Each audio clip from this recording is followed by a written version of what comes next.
साथी माने एवं उपस्थित समस्त मोर प्रणाम। आज मु आपण मानक सम्मुख रे स्वाधीनता दिवस विषय रे एक भिन्न धारणा कथा कहबाकू चाहूची। साधारणतः आमे स्वाधीनता दिवस रे केवल अतीतर वीरत्व गाथा कथा कहू, किंतु आज मु एहार एक नुआ अर्थ कहबाकू चाहूची।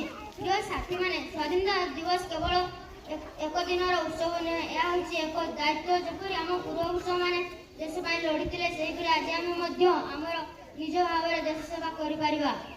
स्वाधीनतार नुआ अर्थ ज्ञानर स्वाधीनता। आमे जेते अधिक ज्ञान अर्जन करिबा सेते अधिक स्वाधीन हेबा।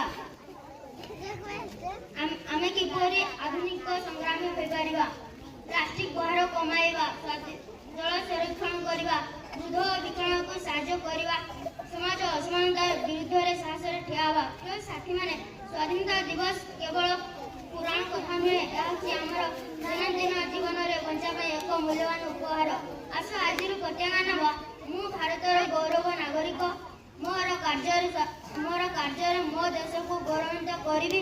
सारे एक साथ गायबा। सारे जन से अच्छा जय हिंद, जय भारत। धन्यवाद।